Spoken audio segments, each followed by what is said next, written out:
So I gotta say, I definitely didn't expect the Bravo unscripted reality superstar series to be Real Housewives of Salt Lake City. In fact, it came, I believe, around 2020, and it was more just a really fun show to kind of see the lives of this particular batch of cast members. And I didn't really, it was just what to watch at the time. And of course the Jen Shah stuff happened and it became like such a peak, you thought. But the show continues to outdo itself and it's just so crazy. And I'm like, you know, I've done so many episodes here on Randomly with Ronnie Jr. You know, hopefully you are liking, commenting, and subscribing and all that stuff. But I've not really talked about why this show is so fascinating, you know, why this particular cast and the way they're mixed together, why it just always works. You know, I've never been out there to Salt Lake City, but now I want to go. You know, breaking down just the fact that, like, you know, the Monica season was like, oh, unbelievable. And I know there was like a lot of like, oh, if Monica doesn't come back, and I feel like at some point she may come back, but if she doesn't come back, like the show's, it's not going to continue on. But like Angie has had a remarkable season, you know. Bronwyn, I don't really know that we've really had a lot to connect with Bronwyn, but I know that like she's been very much adored, you know. Bravo viewers seem to okay, don't know where I was at, but the power of Bronwyn. She even controls the lighting, that Bronwyn. She is something. But no, I was saying, like, I don't necessarily like take to Bronwyn all the time. Like, she's cool, but yeah, like she's all right. But it seems like she's really in it for the long run in terms of, like, you know, cast members get along with her. She's got a big personality as much as fashion, and people really like that she is wealthy. So there's that. And the dynamic with her husband is very interesting as well too. But I think, like, it's to be said that the Marys and Lisa, who they don't necessarily ever get along, but Mary and Elisa type, that this is what makes the show. Meredith, even when she's in her own world, I'm like, listen, where is this world, Meredith? You know, and I think it started off really good with Meredith in the early seasons because she already, everyone season after season tries to kind of like give her stuff about like, oh, well, you're this and you're that, and you're, you know, if she was struggling in a relationship, which, you know, with her husband, you know, she's very upfront with a lot of those things. You know, your house is a rental and stuff of that nature. She really is a relaxed cast member in this unscripted series that is so good. She's very calm in the weirdest way. You know, that I'm going to disengage, which she did in the season 1, it makes a lot of sense, and we're getting different aspects of it. Of course, she gets mad and frustrated and all those things, but Meredith is also really fun. I think Lisa, to me, is the one that, like, when Lisa's in a scene, she creates like a lot of people having to say something to agree with her or disagree with her. I don't think, the thing I don't like about the Lisa thing, or the narrative that like a Whitney, and I like Angie K, is that her name? Yeah, Angie, because we used to call her that, you know, because there was another Angie. But anyways, the point is, I don't let Bronwyn, even where they have this narrative with Lisa of like, well, you want everyone to only agree with you, and it's like, while Lisa is Lisa, she's assertive, and I feel like sometimes people utilize that just a little bit too much, in my opinion. Lisa is just very assertive. So she's present, she's in on the conversation, she's asking questions. If something's bugging her, she's going to talk to her friends. And because you on the outside don't do that per se, I just don't think that narrative is true. I think Lisa's a lot of things, but I don't think Lisa is, you know, like Bronwyn in this particular season has been very like, you know, you need to agree with her, and if it's her thing, we're going to be talking about it for an hour. But if it's something that I have a concern, it's washed off. Well, if it's washed off, you just say, hey, Lisa, you know, you go back into the conversation. And a lot of people, you don't want to hear this, but a lot of people do what some people have done on Potomac with Giselle.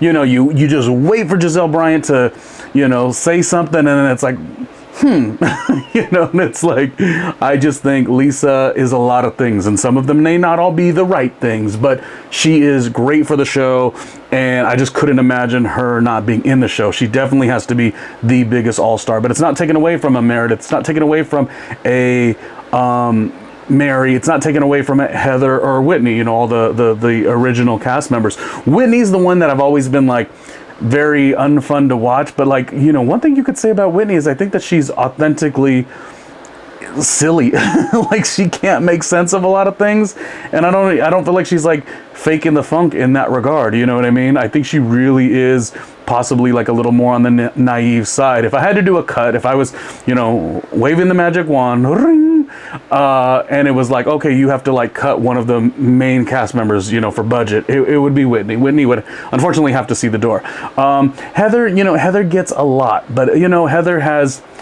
interesting because I like a cast member that could be authentic about this one particular thing here, and that is she wants to be on the show. She loves the show. She is the show. Her life is the show.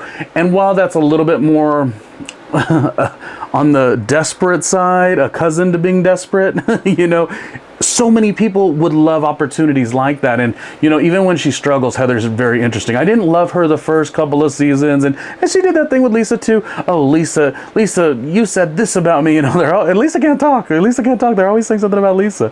Lisa. But Heather has definitely, you know, grown. I know that the receipts proof timeline scenario was big, and sometimes you wonder, like, can she outshine, you know, what she brought on that season? And it's maybe a no, but she's still fun. She's on her journey. You know, you can sometimes feel the essence of her. I was trying to be the best in terms of on this cast. You can feel so authentically, and I know it's an unscripted show, how authentic, right? But I sometimes feel, if you squint, like Wendy Williams used to say, if you squint, you can see, Heather really is, like, this is what makes Heather good. Heather really is dealing with she had a life that was going this route, and that was the only life that she knew and wanted, and then it unraveled. And so a lot of it, I almost feel like she could talk more about that. She's always like writing a book or something like that, but I feel like she could even talk about it more authentically, or like live it and be it. This rebounding, you know, this, like, you know, I'm not, she's got, I think, you know, as her daughters grow older and go off to college and live their lives, you know, it's like, where does she sit in her own, this is not a judgment statement, but like her own purpose, you know, it's something that we all got to go through. But like, specifically, I couldn't imagine that her whole journey, you know, was going this direction, and then, you know, gets pulled from under you, and then you have to go this other direction, and then you're like a star on a TV show that otherwise, as I said, in 2020 we watched it, was like, oh, this is like a fun viewing. Let's see what's up with Salt Lake City. Oh, Lisa's fun, Meredith's fun, Mary's just quirky and goofy, and it's out of control. But you definitely didn't know and think that it would have been this big of a show. So I think even that, it's like, you know, Heather, I'm sure she was so excited to sign on, but did she think that her life would transform in this way? So I would always keep Heather on the show. Again, Lisa's my all-star.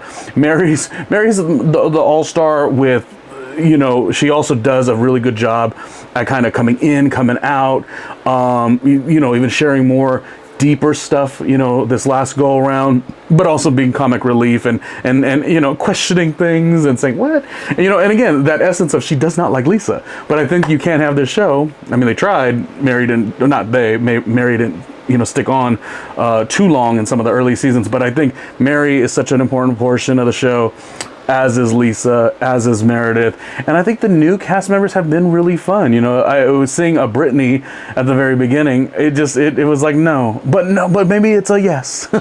You know, there's something to that franchise, Salt Lake City. Did I leave anyone out? I mean, the cast members have varied over the years, and you know, it's funny because when Jen Shaw left, it was like, is she ever gonna, will the show still be around by the time she comes back? And you're like, no, it's just not, I mean, it's not gonna last that long. And honestly, like, I think Jen Shaw, like 2 seasons in the future, she'll be back, you know, or something like that. So this particular franchise has really stepped it up. You know, it's always being said, the crown jewel of Bravo TV scripted reality is Real Housewives of Beverly Hills, and I'm just like, huh? It's just, I mean, there is some wealth there, but it's no. Miami, I even like New York, the new era, you know, Potomac, Jersey, if and when it comes back.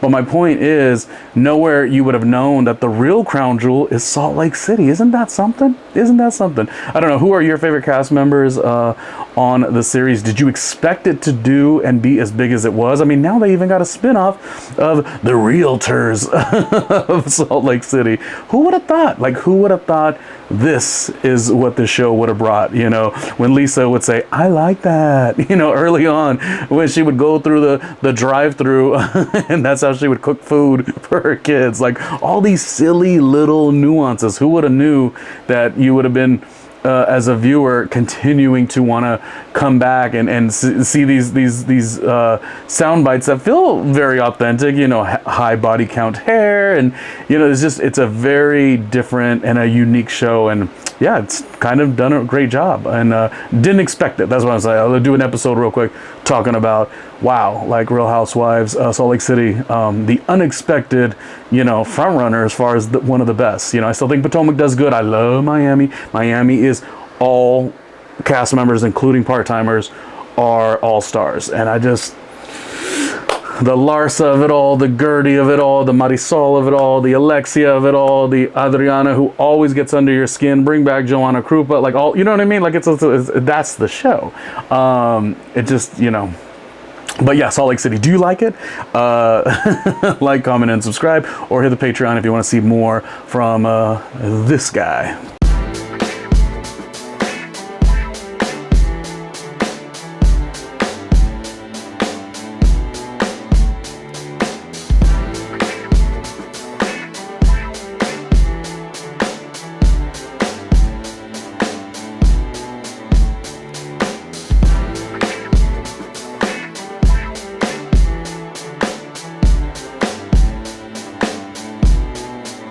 Hey, Ronnie Jr.